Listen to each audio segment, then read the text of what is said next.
Hey everyone, it's Jack and Sam from Cultaholic.com, and boy howdy does WrestleMania news continue. We've got more fallout from the big show. We've got some new news also. It's just all kicking off, Sam. It continues to kick off every day. I'm so ill, Jack. I know you're ill, but don't worry. I should be at home right now. Don't worry. I've prepared some notes, and if you don't know anything, I'll walk you through it. And you as well. Oh, yeah. First of all, a WWE star reportedly tried to quit the company following WrestleMania 35. Next up, we learn what happened to the referee after that strange pinfall at the end of WrestleMania's main event. And finally, we take a look at Dave Meltzer's very interesting star ratings from that weekend. So, first and foremost, yes, apparently, a WWE Superstar tried to quit the company following WrestleMania 35, and that person was it was Sasha Banks. Now, this comes via WrestlingInc.com so it comes from WrestlingInc.com, but their source was from the Wrestling Observer newsletter. Okay. Apparently, a high-up source to the Observers in WWE reported on this and basically said Banks felt blindsided when she found out at the last minute that she and Bayley were dropping the tag titles to the Iconics. The Iconics obviously won with like a sneaky pinfall after chucking another team out the ring and everything like that. Banks was reportedly under the impression that WWE would be giving them a chance to have a strong run with the titles to bring credibility to the new belts and establish them as serious titles. That's what seemed to be in the works when they went to NXT, for example, and they were like, we're going to defend these everywhere. But then the decision was made to go with the Iconics as champion, a team that some say will make the titles feel like gimmicky comedy belts. There's been various things surrounding this before this news came out, which hinted that there was strange things going on with Sasha Banks. Right. She wasn't on Raw, even though Bayley had a singles match, and they're often at ringside for each other's singles matches. She was meant to appear on the Wendy Williams show, but that got cancelled for no obvious reason, for personal reasons. And she also put out a long, cryptic, sort of emotional tweet or post on social media, and it sort of just seemed to imply that she's not very happy with her current position. It's understandable, I think, from this, to be honest. I think it is and it isn't, because at the end of the day, I understand that, you know, having a title proves that the company has faith in you. It proves that the company has stock in you and they think that you can run well with those belts. But at the end of the day, this is a TV show and they are a prop. This isn't it's not something that you actually fight and compete for. It's something that's scripted, and I think that there is an element of trust there when a company believes in you enough to put the belts on you.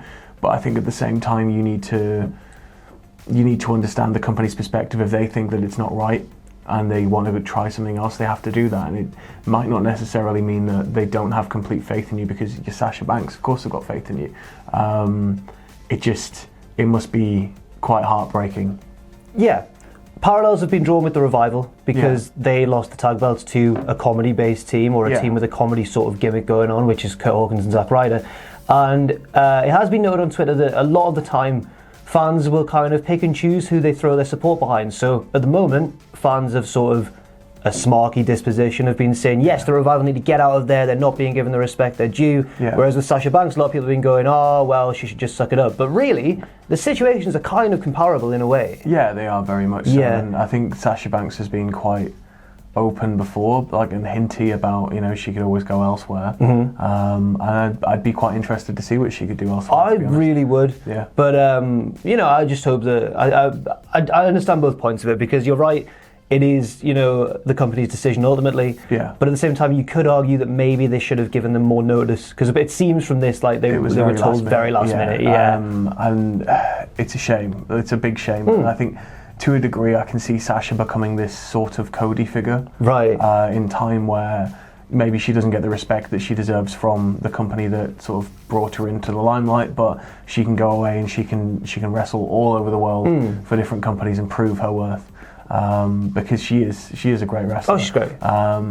It's just a shame. It's a shame that it's had to come to this, I think. It is a shame. And then on the other side of the coin as well, though, you could argue that the Iconics do deserve it, because they are full of personality and they're really entertaining to watch. So it's a difficult one. I personally think the Iconics should have won the belt in the first place, because it would have been like such a funny middle finger, I think, for everybody that wanted a really serious first set of tag champs.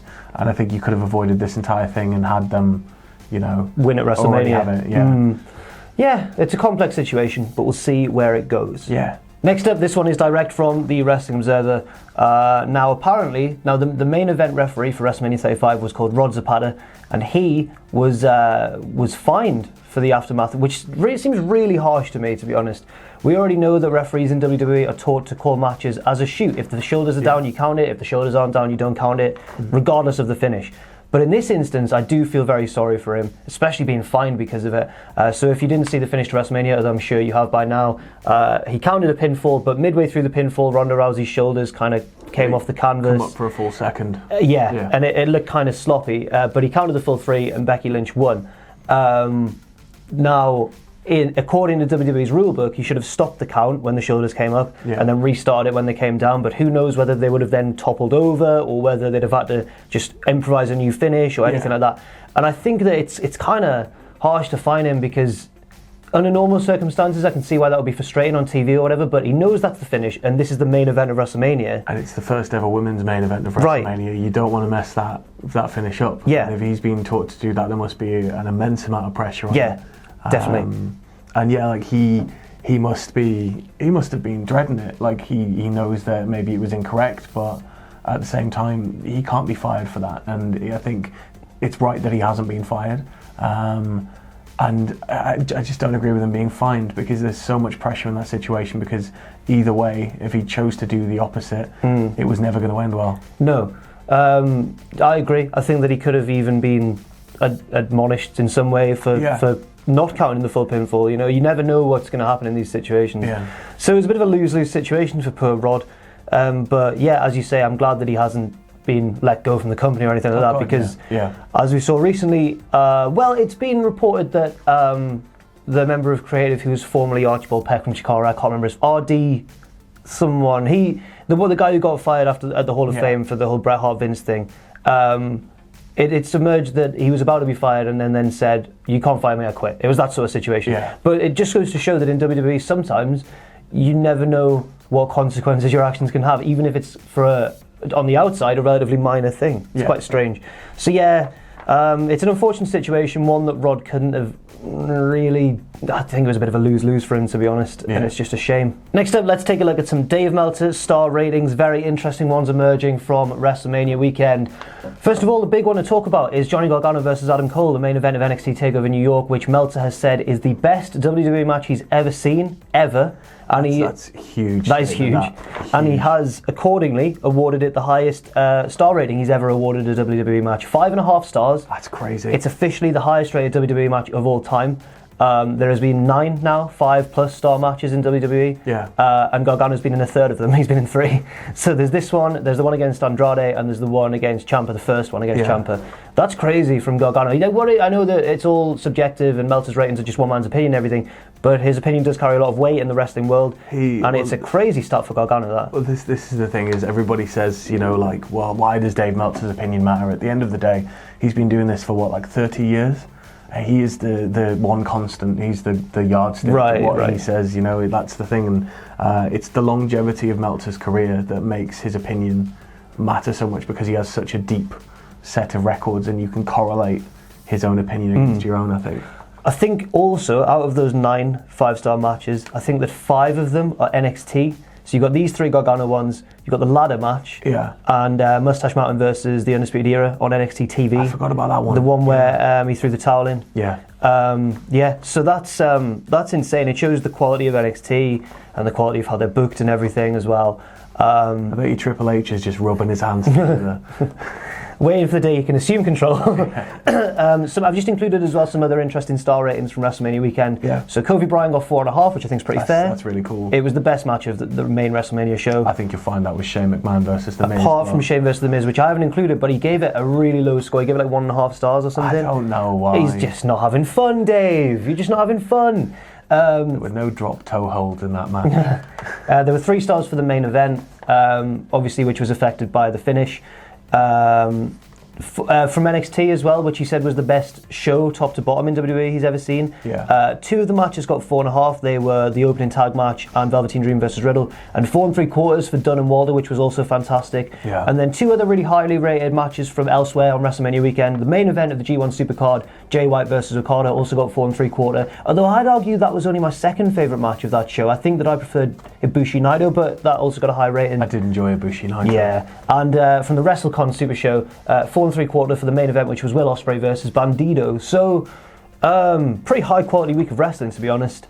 But you could argue that only one of those matches at WrestleMania itself could be considered like an excellent wrestling match. Yeah. But still, congratulations to Johnny Gargano, because he continues to be really bloody good.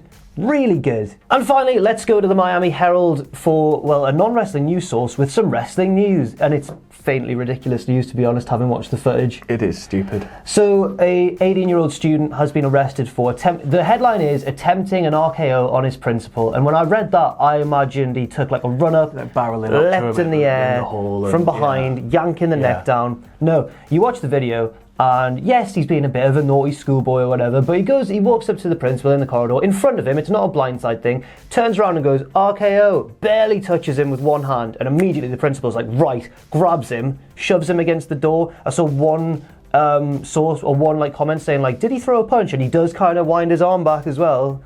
It's grim, and the kid's been arrested for that, which I find quite ridiculous, but that's just my opinion.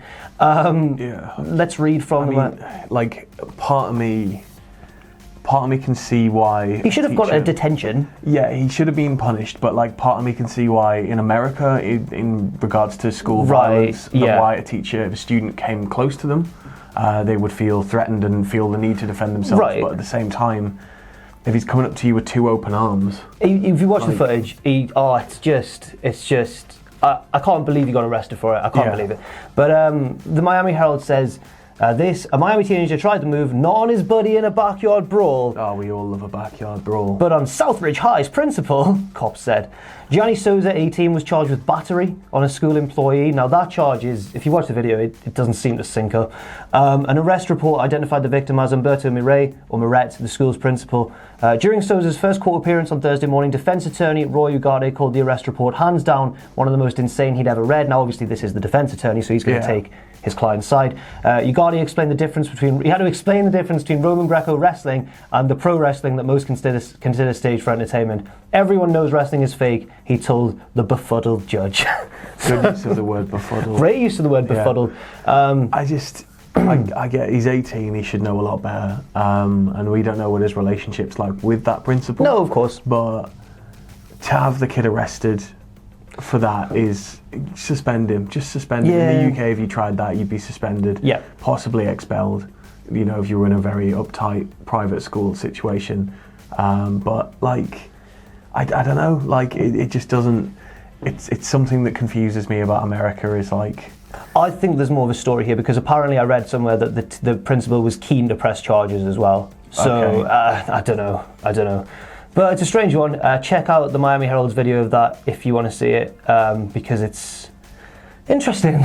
Interesting, I think, is the correct word. Thanks very much for watching, and let us know what you think in the comments section down below. You can follow Cultaholic on Twitter @Cultaholic and on Facebook at facebook.com/Cultaholic. If you enjoy what we do, then please do check out our Patreon, patreon.com/Cultaholic, where you can pledge. And don't forget, of course, most importantly of all, to hit subscribe and to join us.